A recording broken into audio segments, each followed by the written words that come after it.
إن الحمد لله نحمده ونستعينه ونستغفره ونعوذ بالله من شرور أنفسنا وسيئات أعمالنا. إنه من يهده الله فلا مضل له ومن يضلل فلا هادي له، وأشهد أن لا إله إلا الله وحده لا شريك له، وأشهد أن محمدا عبده ورسوله.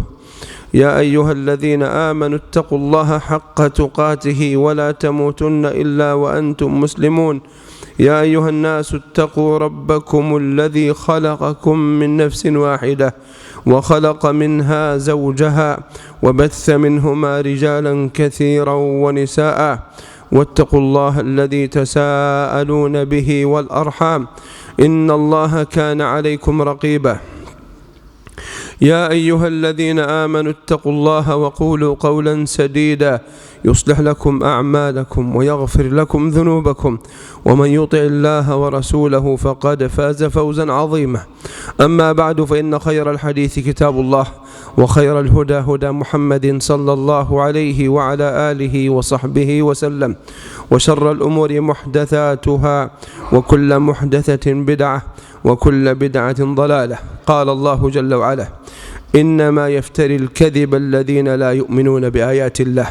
وقال جل وعلا: ولا تقولوا لما تصف ألسنتكم الكذب هذا حلال وهذا حرام لتفتروا على الله الكذب إن الذين يفترون على الله الكذب لا يفلحون. وقال جل ذكره: قل إنما حرم ربي الفواحش ما ظهر منها وما بطن والإثم والبغي بغير الحق وأن تشركوا بالله ما لم ينزل به سلطانا وأن تقولوا على الله ما لا تعلمون. وقال نبينا صلى الله عليه وعلى آله وصحبه وسلم: من قال علي ما لم أقل فليتبوأ مقعده من النار، أو كما قال صلوات الله وسلامه وبركاته عليه.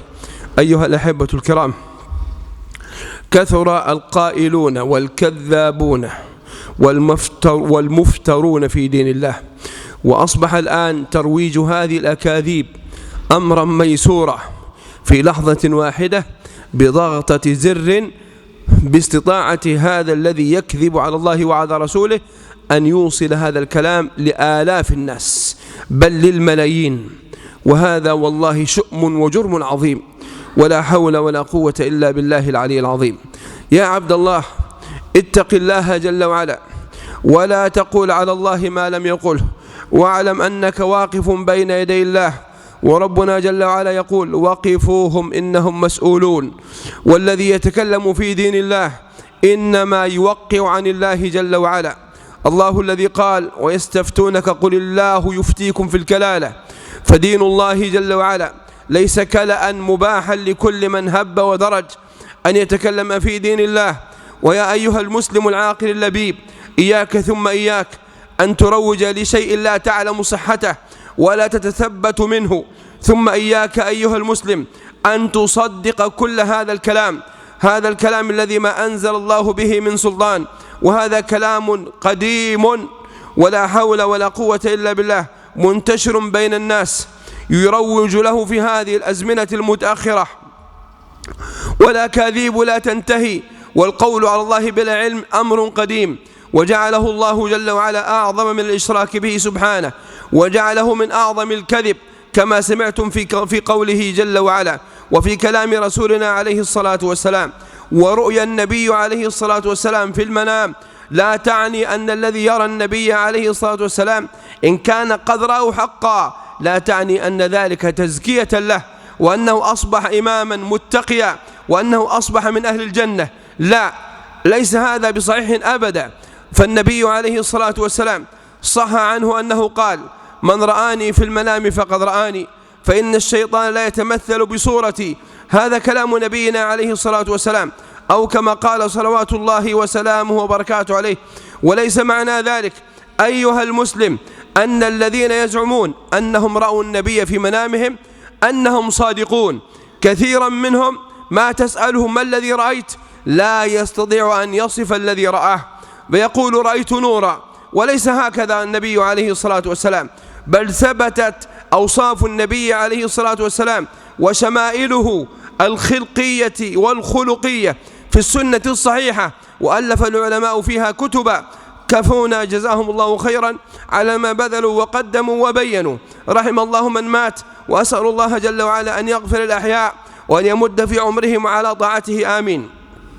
أيها الفضلاء، لا بد أن نعلم أن الكلام في الدين أمر خطير جدا. لا بد أن نعلم أن الكلام في دين الله فيه تدمير، فهو أشد من كل كلام، أشد من كل كلام أن تنسب كلاما لله جل وعلا زورا وبهتانا. فالحذر الحذر من هذه الطوام وهذه الظلمات التي بعضها فوق بعض، نعوذ بالله من الخذلان. أيها الفضلاء، إن نبينا صلوات الله وسلامه وبركاته عليه جاء عنه في الحديث: من حدث بحديث يرى أنه كذب فهو أحد الكاذبين أو أحد الكاذبين، رواه مسلم في مقدمته. ونبينا صلوات الله وسلامه وبركاته عليه قال عليه الصلاة والسلام: كفى بالمرء إثما أن يحدث بكل ما سمع. كفى بالمرء إثما أن يحدث بكل ما سمع. فالإنسان لا بد أن يتثبت من كل قول يقوله أو من كل شيء يسمعه. ويروج الآن لأمر قديم قد روج له منذ ما يربو عن 100 سنة، وهو ما يسمى بالوصية المنسوبة أو الكلمة المنسوبة للرجل المدعو أحمد، سواء كان حامل مفتاح الكعبة أو كان إمام المسجد النبوي. وهذا كذب وافتراء، ولا يجوز لنا المشاركة فيها، ولا يجوز لنا نسخها ولا طباعتها ولا تداولها. ويروج كثيرا بين الناس في كل جمعة يرسل إليك من أصحابك وأصدقائك جمعة مباركة. هذا ليس من سنة النبي عليه الصلاة والسلام ولا من هديه ولا من طريقته، ولم يكن أصحاب النبي عليه الصلاة والسلام يقول ذلك في الجمع. وكذلك يروج بين الناس الآن في هذه الوسائل، وسائل التواصل، أن يقال فلان كذا وفلان كذا، ومنها أن يقال فلان شهيد. من أين جئت له بالشهادة؟ من أين جئت له بالشهادة إذا كان هذا الإمام العلم، هذا الإمام الكبير، إمام الحفاظ وخاتمتهم، الإمام البخاري في صحيحه يقول رحمه الله مبوبا: باب لا يقال فلان شهيد. فلا يجوز لنا أن نقول فلان شهيد أو فلان في الجنة أو فلان في النار إلا بنص من كتاب الله أو من أحاديث رسول الله عليه الصلاة والسلام. لماذا؟ لأن هذا من الغيب، ومن أنت حتى تعلم الغيب؟ من الذي أطلعك على الغيب؟ فالنبي عليه الصلاة والسلام يقول: الرجل يقاتل حمية، ورجل يقاتل شجاعة، ورجل يقاتل يرى مكانه، أي ذلك في سبيل الله؟ قال عليه الصلاة والسلام: من قاتل لتكون كلمة الله هي العليا، من قاتل لتكون كلمة الله هي العليا فهو في سبيل الله. أما الذي يقاتل حمية عن وطنه أو حمية عن قبيلته أو دفاعا عن نسبه وغير ذلك، فيا عباد الله، هذا يقاتل عن وطن كان أيا كان هذا الوطن، أكان الوطن بلادا كافرة كالصهاينة، أو كان بلادا نصرانية يهودية أو مجوسيا، كانت يقاتل عن وطنه أيا كان وطنه. هذا ليس جهادا وليس هذا بشهيد. إنما الشهيد يا عباد الله من يقاتل دفاعا عن وطنه المسلم الذي أكثر أهله من المسلمين، ويدافع عنه ليس إلا من باب نصرة الإسلام والدفاع عن هذه الأرض التي أكثر أهلها من المسلمين، يدافع عنهم حمية للدين وليس حمية لغير ذلك. هذا ما قاله العلامة العثيمين رحمه الله تعالى. أقول قولي هذا وأستغفر الله لي ولكم.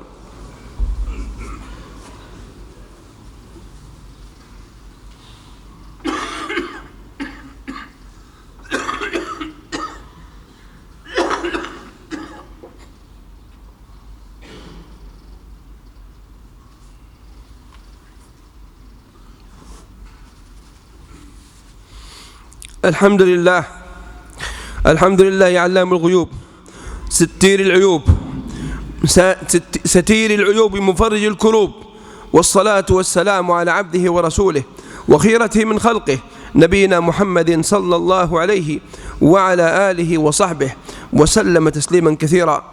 إذن أيها الأحبة الكرام، القول على الله بلا علم، القول على الله بلا علم بأن من فعل كذا فله ثواب كذا، ولو كتبت هذه الرسالة ولو أرسلتها إلى كذا سيحدث لك كذا من الأجور، وسترتقي في وظيفتك، وستنال علاوة شهرية، ويصيبك كذا من الخير، وإذا لم تفعلها فسيحدث لك مصائب عظيمة ويحل بك مرض والنقم. كل هذا كذب، كل هذا كذب، ويجب إنكاره والتحذير منه، ولا يجوز لنا مشاركة هؤلاء أبدا أبدا بأي حال من الأحوال.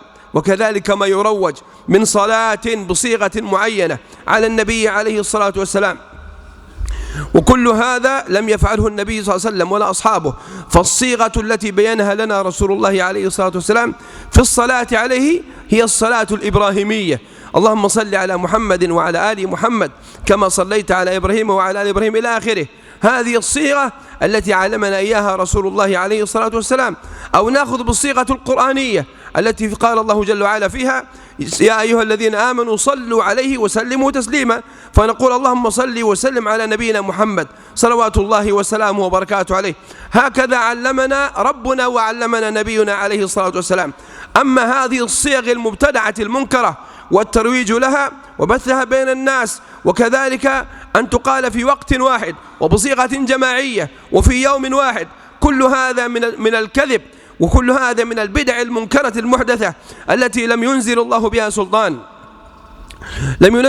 بها سلطانا جل وعلا. كذلك أيها الأحبة الكرام، من الأمور التي يروجها الناس في المجتمعات ما يقولونه من أحاديث مكذوبة إلى الآن تروج بين المسلمين، ويقولون زواج الأقارب عقارب وغير ذلك من الأمور، أو صوموا تصحوا.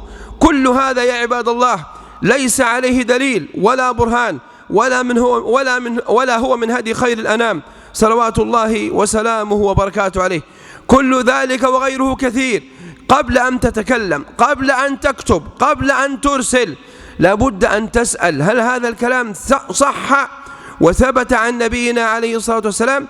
كما يقول بعضهم: ربنا يقول في القرآن، أو ربنا يقول، أو الله يقول: اسعى يا عبد وأنا أسعى معك. هكذا يقولون: اسعى يا عبد وأنا أسعى معك. من أين جاءت هذه؟ ينسبونها إلى الله ويقول الله قال، ربنا قال. لا، الله لم يقل ذلك أبدا، ولا رسوله عليه الصلاة والسلام. إنما قال الله في القرآن: فامشوا في مناكبها وكلوا من رزقه. لم يقل اسعى كذا وافعل كذا.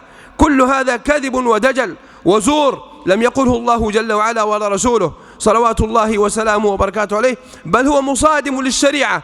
كيف وأين وجه مصادفته وأين وجه مصادمته؟ لأن الله جل وعلا لم يقل في أمور الدنيا والسعي فيها والركض فيها، لم يقل سارعوا ولم يقل أسعوا. السعي هو المشي السريع بقوة، هذا هو السعي، كالسعي بين الصفا والمروة، وهذا ليس في أمور الدنيا، إنما هذا في أمور الدين. أما في أمور الدنيا فماذا قال الله؟ قال: فامشوا في مناكبها. وقال جل وعلا: فإذا قضيت الصلاة فانتشروا في الأرض. أما في أمور الآخرة قال: سارعوا، قال: سابقوا، قال: وفي ذلك فليتنافس المتنافسون. أما في أمور الدين فنتنافس نتسابق، أما في الدنيا لا. أما مهما لو جريت بأقصى قوتك، لو جعلت رأسك أسفل ورجلاك أعلى، لن تنال إلا ما قدره الله لك.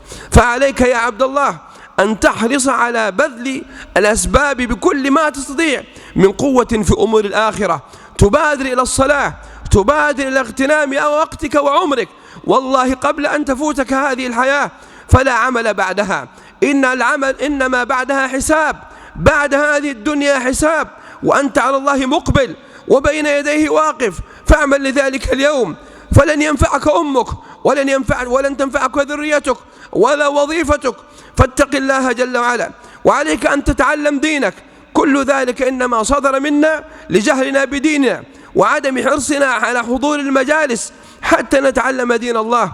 فيا عباد الله، كما قال أحد أئمة السلف: إن هذا العلم دين، فانظروا عمن تأخذون دينكم. فلا بد أن تنظر من الذي تتعلم منه ومن الذي تسمعه، كما تختار لبطنك مطعما جيدا أو فاكهة جيدة طازجة، فعليك أن تبحث لدينك أولى، فدينك أغلى من روحك، دينك أغلى من كل شيء.